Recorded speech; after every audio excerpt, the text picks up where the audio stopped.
YouTubers, I'm back. We're gonna talk about the sacred mission. Hold on. Found my tripod. Sam brought back my tripod. So you're back on the tripod.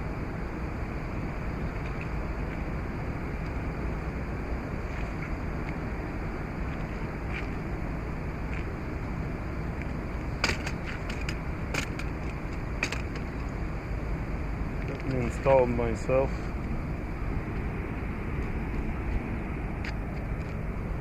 And we're gonna put it like this.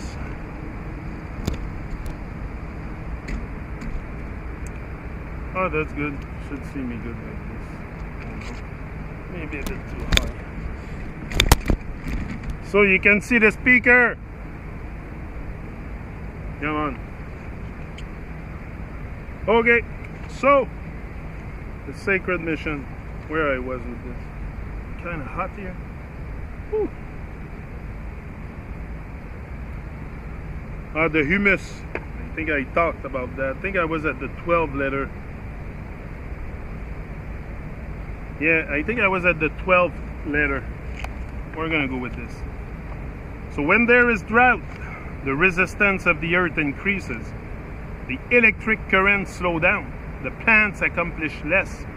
Very naturally, the sap slows down, avoiding an over-vaporization by the leaves. Very naturally, by reciprocity, the leaves become less resolved to point toward the cosmos. This slows their capturing power of the current of conductivity.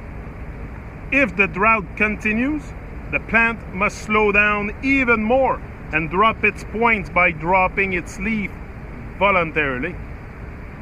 It is no accident, it is an auto-defense mechanism triggered by the biological and physiological manifestation applicable to the sacred mission.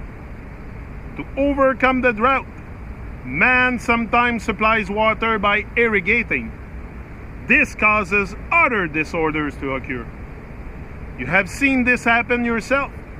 The artificial watering is contrary to the existing state, the drought. Of course, man's interest is in the economics, but the electrobiological mechanics are still falsified in the plants, leaving their natural state. See certain of their reflexes slow down, such as the auto-defense power against certain enemies. That's very true. Huh? Other virtues of the rainwater are that it wets great regions at the time. If you remember the lesson on telluric current, you can imagine how these currents can circulate over great areas instead of being restricted to limited irrigation areas. Our ancestors used to say, water from the sky is better than water from the sprinkler. Snow is better yet than rain in certain areas. Most often, snow covers areas much greater than rain and remains fucking bees and remains over vast areas to be released slowly. I shouldn't say fucking bees, but they're biting me. Go away. Talking. Don't need bees. 13 letter.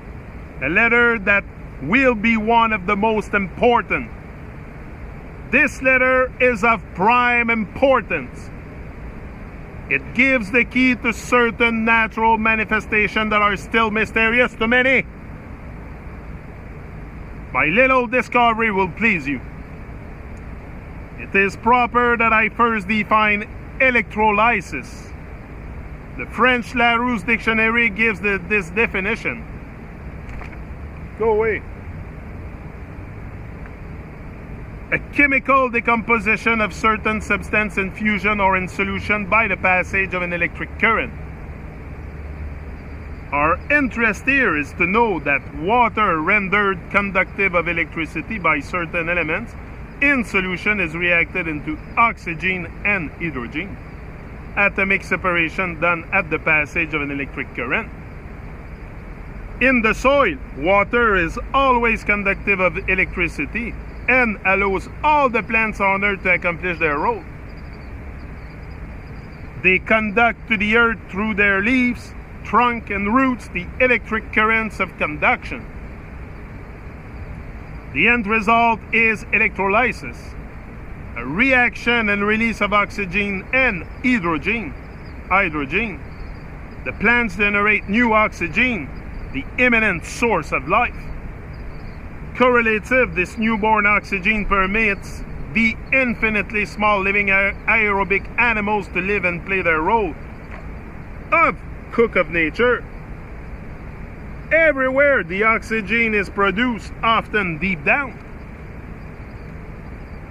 The agronomic sciences teach us that all this aerobic activity cannot live other than very near the surface. It needs to have access to the oxygen from the atmosphere above. This is inexact. The overthrowing of such an established theory opens a wide door. This permits the light of misunderstood phenomena to enter. This should also be well received by the agriculturist, especially the practicing biological. Bees around me, roasting in the sun. This should also be well received by the agriculturist, especially the practicing biological agriculturist, who should be happy that these revelations permit him to use them and elaborate on them for himself. Okay, ladybugs and all that. Elaborate on them for his benefit. It appears then that if there are no plants there, cannot be any aerobic life in them. If plant life exists, it organizes its biological medium of living oxygen. Even in depth, the plant, in accomplishing its mission, arranges scientifically its own habitat, renders life to it as deep as go to roots in order to sustain its own life. The plant enriches the soil and in its absence, the soil is dead. Ha! In our absence, the earth is dead. Wake up. May the official agronomist teachers in university forgive me for having made this discovery to be taught someday. May others nonconformists in the teaching of biological agriculture accept this concept of aerobic life in the soil to be found even in depth, although it had been taught to them that this was only possible on the very near surface of soils. 14th letter. Since we are talking about pots and flowers, let me tell you an amusing story. By accident, one day, one noticed that among my flower pots, some would grow plants better than others would. After some analysis, these pots had rested for long periods in the earth itself. When used for new growth, they seemed to have impregnated themselves of the powers given to them from the telluric currents. They seemed to have, like a magnet, impregnated themselves of the electric powers, more than a pot that had not been previously embedded in the soil. In the same order of things, I will one day tell you about my dogs and their food. When I propose to plant a vine, I lay it horizontally in the ground for a while. This gives the vine a power quite remarkable as to taking fast and having vigor of growth. The scientist Faraday demonstrated that electricity could not pass through a cage. The following experiment is classic. A growing plant in a pot that is totally surrounded by a metal or screen cage on all sides, including top and bottom, dies. The cage must be isolated from being grounded. This is done in such a way as to isolate it from the earth. Electricity cannot penetrate such a cage.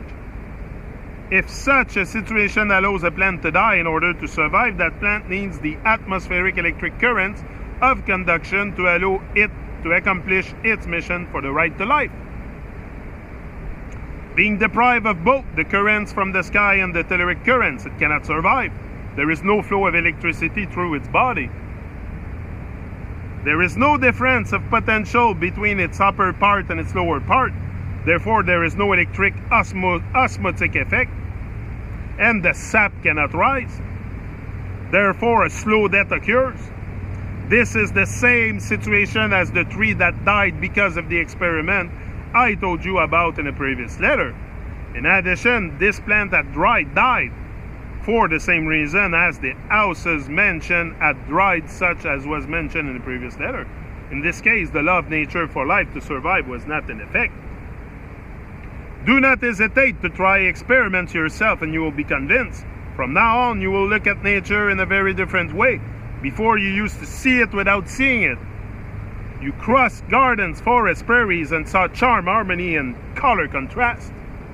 Now you will love plants, thinking of the essence of the sap, giving it life, knowing it all work.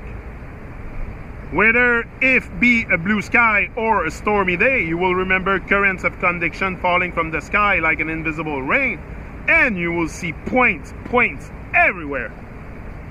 Ease out.